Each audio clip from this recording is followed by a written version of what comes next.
What I'd like to share with you today is a story from the Quran, and before I do, just some introductory comments. A lot of stories in the Quran have to do with the children of Israel, many of them. And many of the prophets mentioned in the Quran are the prophets of the Israelites. But if you compare what's in the Bible and in Jewish literature about their history, and you compare it to what is in the Quran about their history, you'll see a huge difference. There's a lot less in the Quran. Allah chose in His final revelation to be very selective about which stories He's going to choose for His book. So there's very few stories in the Quran. And in fact, some of them aren't even found in Jewish literature, meaning Allah is telling us the lost chapters of Jewish history in the Quran. For example, the story of Musa and Khidr in Surah Al-Kahf is not found anywhere in Jewish literature. They don't have it. But it's a story about Musa alayhi salam, and one of the names of the Torah to the Jewish people is Torat Musa. It's the Torah of Musa, and yet one of the stories of Musa that's in the Quran is not even found in their tradition. And so the first observation, the thing I want you to think about, is that Allah gave us this book to guide humanity until Judgment Day, starting with guiding Muslims. When Muslims find Allah's guidance and live by it, it will make easier for the rest of humanity to find that guidance and live by it. So the first audience is us, and by extension, that becomes the rest of mankind. And for our guidance, Allah chose one of the key pieces, one of the key devices by which Allah chose to guide us is telling stories and selecting very, very special stories. So before I even start this story, I want you to just set your mind in a certain way. Why would Allah choose these very particular stories? Because these are the stories that are going to repeat themselves throughout the story of humanity. None of these stories are dead. All of these stories are alive. All of these stories replay themselves in newer and newer ways. So we have to look at the stories of the Quran, not just as something that happened thousands of years ago. We have to look at it as something that might even be happening right now. This is the Quran's way of even doing contemporary commentary, a commentary on current affairs, a commentary on our reality. This is the mindset that if you remember nothing else about this lecture, I want you to remember that the next time you engage with a story in the Quran. Now I'm going to take you to a little bit of history. I'll ask a question to the audience, you guys can make noise. Where were the Israelites enslaved? Egypt, very good. And the Egyptians were a massive empire. They were a superpower. And they were in dominant power for thousands of years. They had a huge, huge dynasty and incredible architecture, and they were leading the world. In fact, they were the world's dominant power, and other royalties used to send their children to get their education in Egypt. So they used to get a student visa and go there to study, right? And their architecture was superior to everybody else. Their monuments were superior to everybody else. Their agriculture was superior to everybody else. They had this dominance and this feature in the world. In fact, they were so impressive that later empires, even after the Egyptian empire collapsed, later empires tried to copy the Egyptians or describe themselves as the new Egypt. Right? They're the new Egyptian empire. So the Romans, even after they took over and the Egyptian empire had long collapsed, they would take monuments from Egypt and take them to all different parts of the Roman Empire to say, we're the new Egypt. You'll see an Egyptian obelisk next to the Blue Mosque in Turkey for a reason.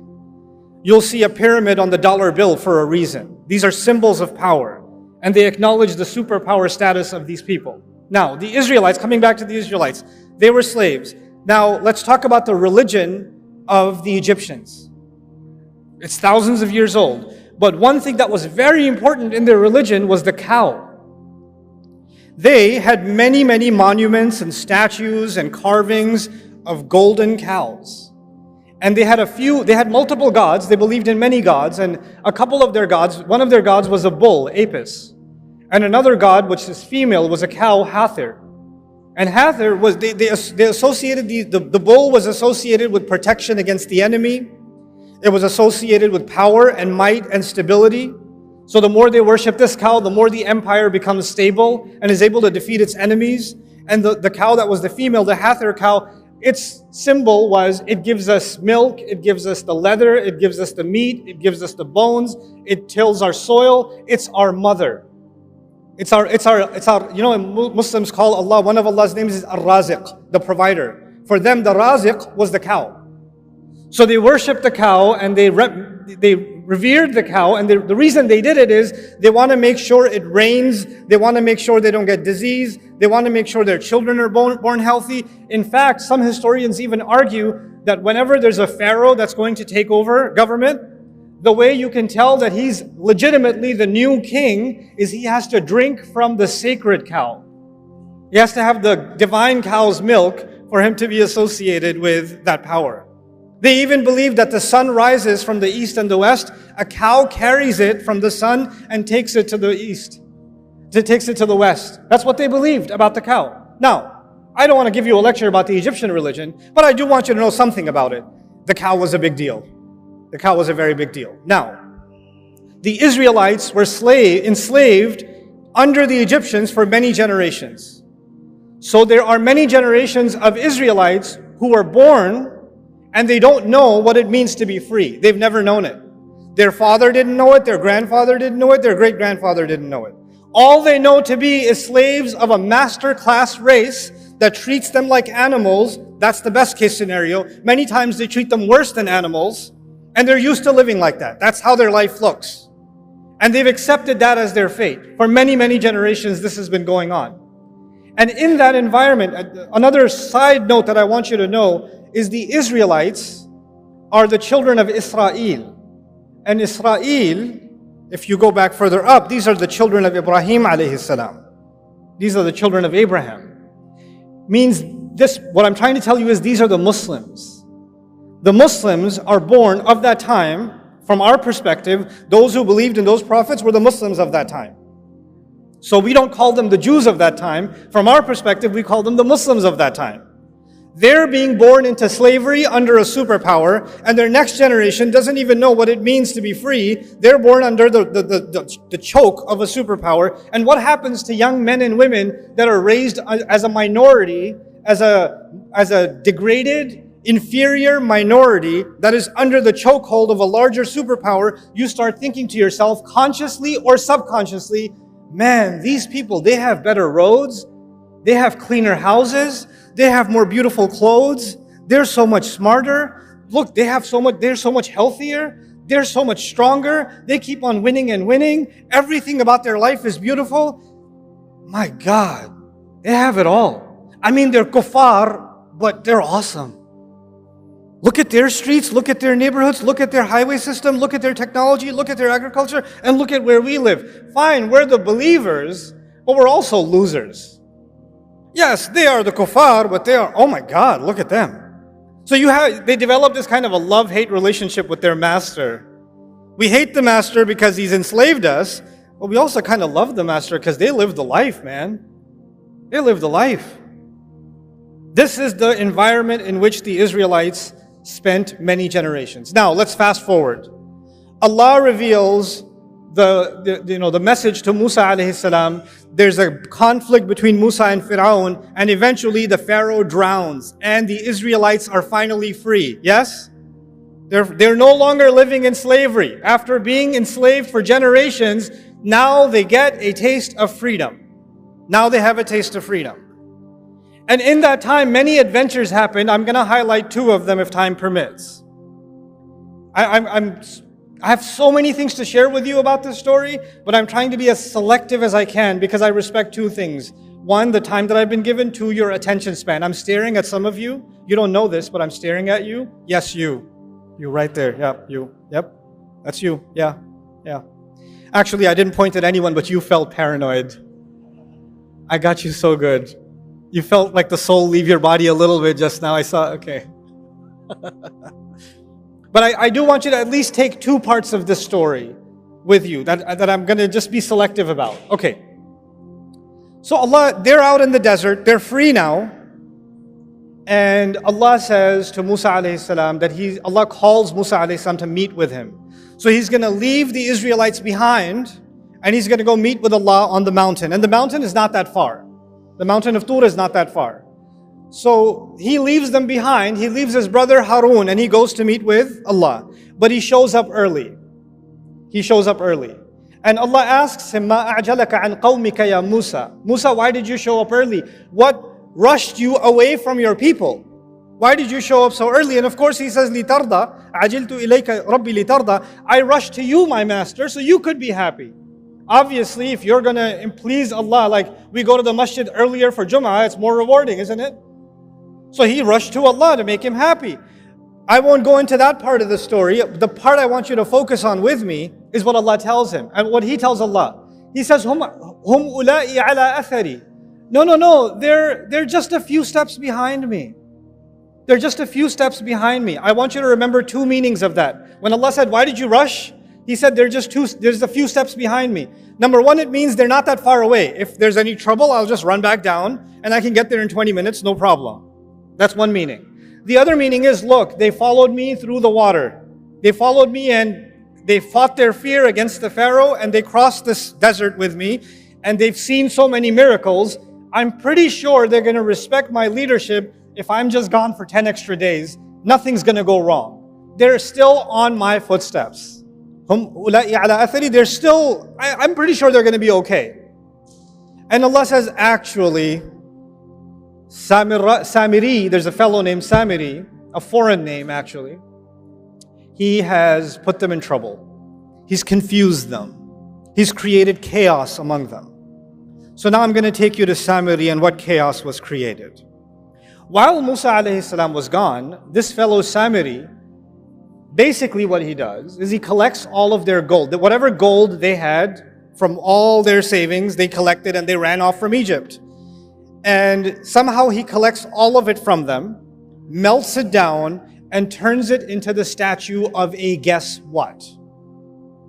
A golden baby cow. A golden cow. Which suggests a couple of things. One, it might suggest that they didn't have enough gold to build a cow. So they had to go with a baby cow. Right? So that might be one reason. Another reason might also be if you study the ancient Egyptian religion, they would take the baby calf, bring it into the temple, put gold on it, and then put it in a special area where nobody will bother it until it grows up because it's meant to be a godlike cow that was specially chosen. So he's like starting off with a baby cow. He's starting there. Now, this whole cow business, does it have anything to do with Islam or does it have to do with the Egyptian religion?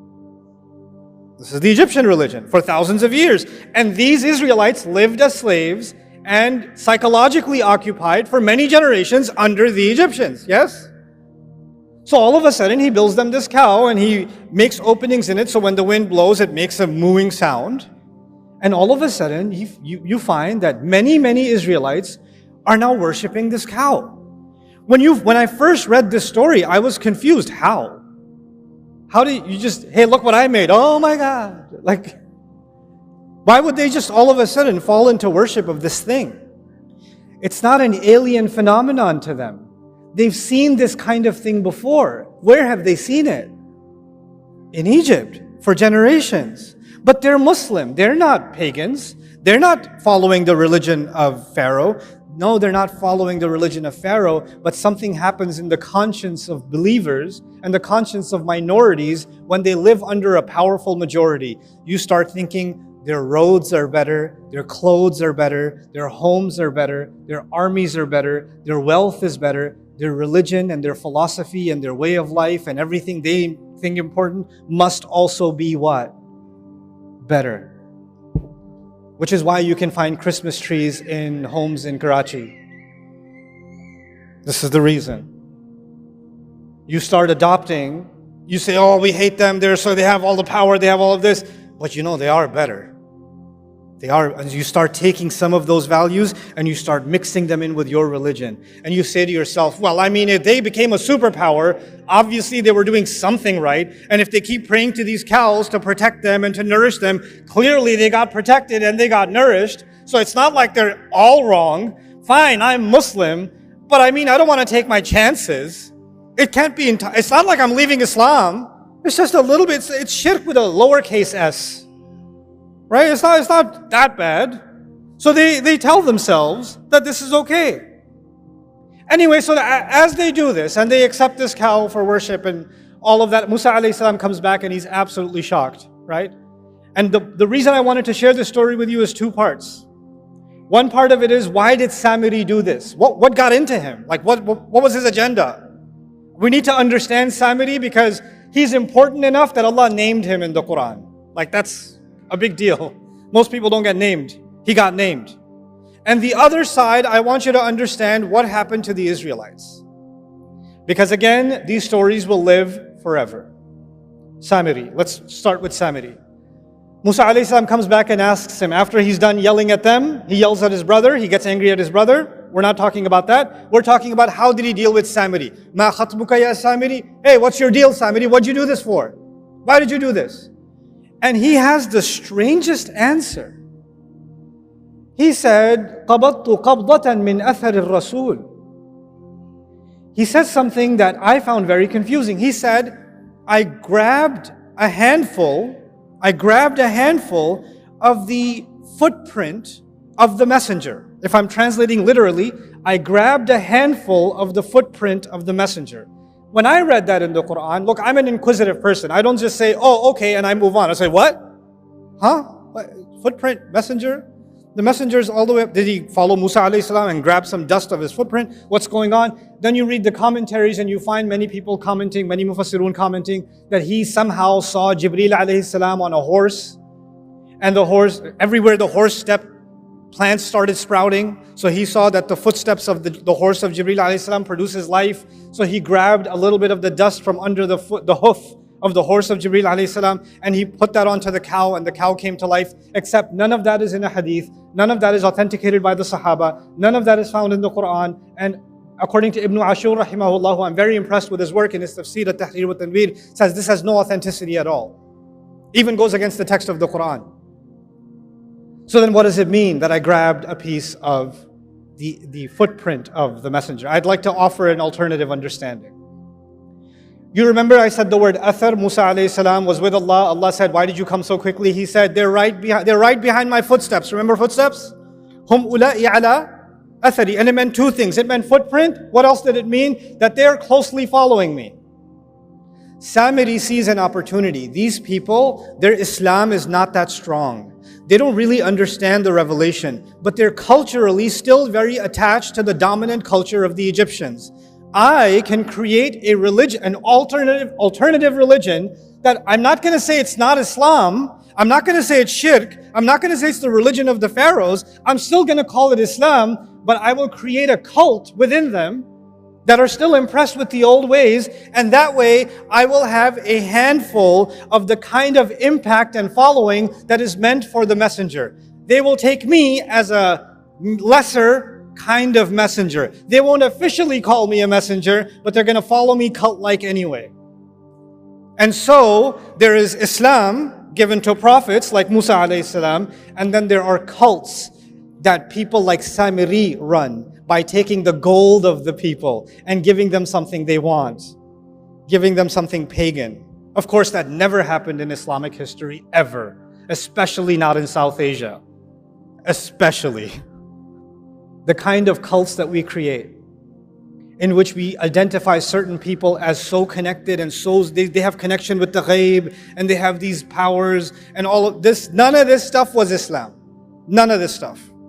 And Allah warned us this will happen with the story of Samiri. But it goes a step further. Allah Azza wa Jal told us in the Quran that when Musa alayhi salam was on the mountain, when he was on the mountain, Allah told Musa alayhi salam, by the way, even among your believers, even among the Muslims, سَأَصْرِفُ عَنْ آيَاتِي الَّذِينَ يَتَكَبَّرُونَ فِي الْأَرْضِ بِغَيْرِ الْحَقِّ.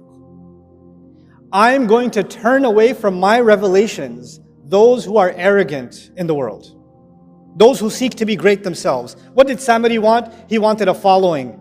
He wanted to make money off the people. He wanted to become the religious leader. He wanted to become the cult leader. He wanted power in the world. Allah says, people like that, I will turn them away from my ayat. And then all the others, why did they follow him? Here's another subtle point that I really, really want to make sure you remember. We have a concept of God in Islam. And the Egyptians had different gods, deities in their religion. And Hinduism has gods. Christianity has a concept of God. Judaism has a concept of God. What separates Islam's concept of God, especially from pagan religions? Especially like the religion of the Egyptians. The religion of the Egyptians, the way if you can understand this simply, it's transactional. I give the God something, He gives me something back. I sacrifice something for that God, He gives me freedom. I make sure I build a golden statue in His name, He protects the country, etc., etc. It's always a transaction. You give, we give and get, give and get, give and get. And so the Israelites are now, their concept of God itself, even though they believe in one God, has now been corrupted into a God that is transactional. So okay, we'll follow this God through the water, end up in the desert, but what kind of God is this? If He's really on our side, He should hook us up like the God of the Egyptians. He should send us rivers and vegetation and all of it. Why is He giving us this one cloud and just manna and salwa? Can you bring some salad over here? Like, fumiha wa adasiha wa bathaliha wa qithaiha wa fumiha wa adasiha. Where's the vegetable? Why isn't this God giving us a better menu option? Why? Because in their mind, their God became entirely transactional. But that's not from Islam, that's from the pagan religion. Of course, Muslims would never fall into such a trap, especially not in 2024. I made so much dua, I even prayed tahajjud, I even decided to pray 5 times, and I still failed my medical boards. Of course, we would never become transactional. I stopped praying because Allah doesn't answer my prayers on my terms. I wanted that job, I didn't get that job, and now I have to drive an Uber until I find another job. That's why I'm just disappointed with Allah, because I did my part, He didn't do His part. This was the pagan religion. This was not the religion of Islam. We started making our religion transactional. And what is the offering of those religions? They offer you the transaction. Make this offering, your child will be protected. Make this offering, it's going to rain. Make this offering, this is going to happen, that's going to happen. That's all it is. It's all transactions.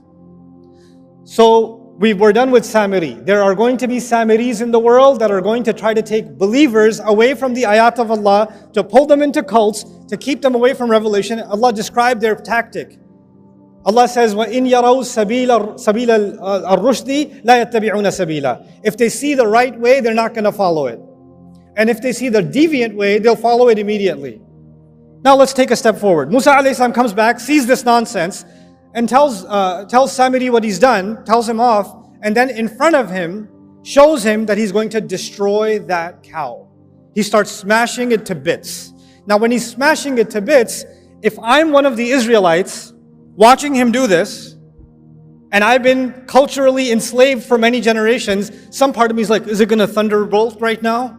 Is there going to be an earthquake? Because he's breaking oh my God, I can't watch. And then he's going to take it, break it, and he's going to drown it into what? The river. Interestingly, the same river that who drowned in? Fir'aun has already drowned, yes? It's as if Fir'aun drowned, but the poison Fir'aun put in these people still hadn't drowned. That also needs to drown. That's Samiri, fine. What about the other side? The other side is the people who followed him, the people who believed him. They still, even if the idol is broken on the outside, that doesn't necessarily mean the idol inside has broken. They still possibly believe it. So Allah reveals this interesting test to them that I had my beloved friend Ibrahim recite. Allah commands you to slaughter a cow. He tells the Israelites, you need to slaughter what? All of you are going to slaughter a cow. Now, okay, Samiri will face the curse of, the cow that he wrecked. But now all of you better slaughter your cow. What is that going to prove? You no longer have any special connection with the cow. The idol worship that is inside you, hiding somewhere, needs to be broken. The cultural colonization that you're still living under needs to be broken. It needs to be slaughtered. And when they first heard this, they were in shock. By the way, when Samiri asked them to worship a cow, did they do it immediately? Yeah. But when Musa asked them to slaughter a cow, did they do it immediately? No, they said, what are you kidding? أَتَتَّخِذُنَا هُزُوًا? You think we're a joke? Are you taking us for a joke? They got offended. They got shocked. What did Allah tell Musa on the mountain while they were doing this? Allah said to him, if they were to be called to the right way, they won't follow it. And if they see the wrong way, they will follow it. So what is going to happen to these people that get away from the revelation? When they see something crooked, easily followed. When they see the right way, they start asking a lot of questions. It's so complicated.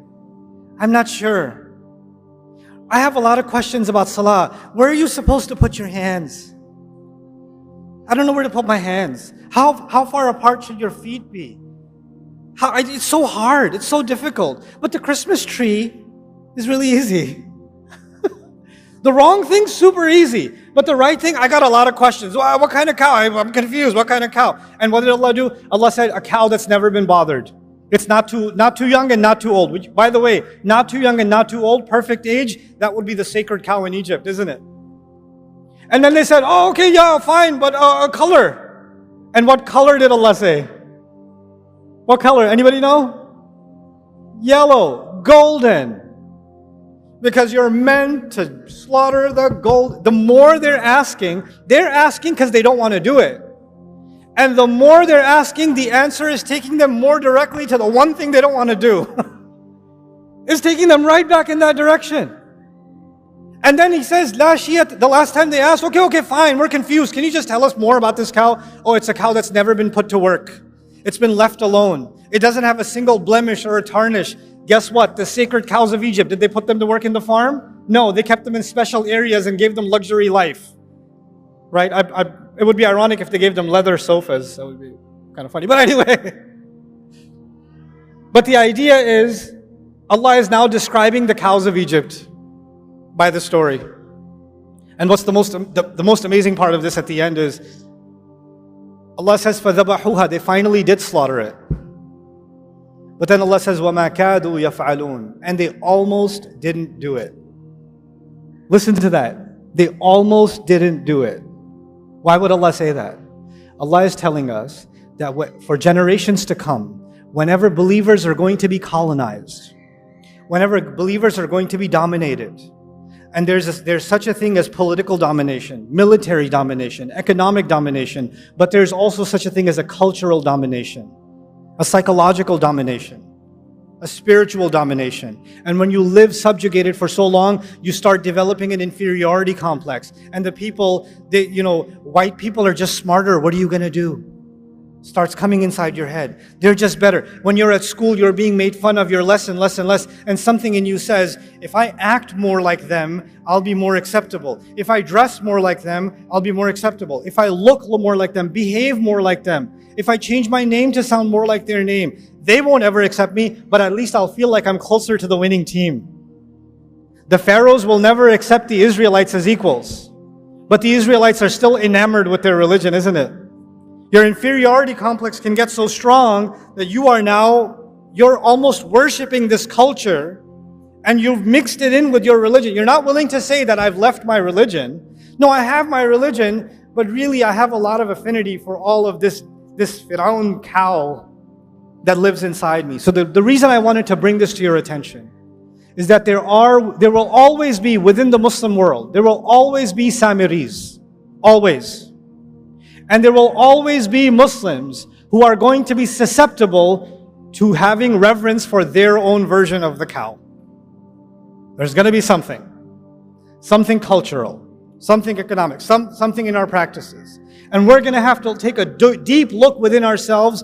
Where does our sense of pride, sense of value, sense of purpose, where does it come from? Where did we adopt these values from?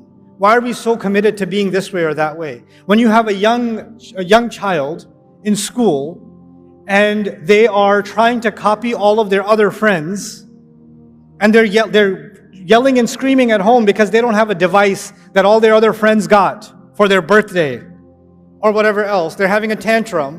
What are we already preparing these kids for? The worship of the new cows of this generation. That's what we're preparing them for. Instead of being able to think for themselves and free themselves from it. Allah gave us these stories because these problems will never die. And we have to be aware of these problems so we can be mindful of them. This is the last bit of my message that I want to share with you tonight. This story occurs in Surah Al-Baqarah. towards the beginning of Surah Al-Baqarah. And the latter half of Surah Al-Baqarah, Allah told us that He made us a balanced nation. وَكَذَلِكَ جَعَلْنَاكُمْ أُمَّةً وَسَطًا. That's what He told us. Why is Allah talking about the Israelites first? You know what an orientation is? Here's the people that came before you that had your job. Here's why they got fired.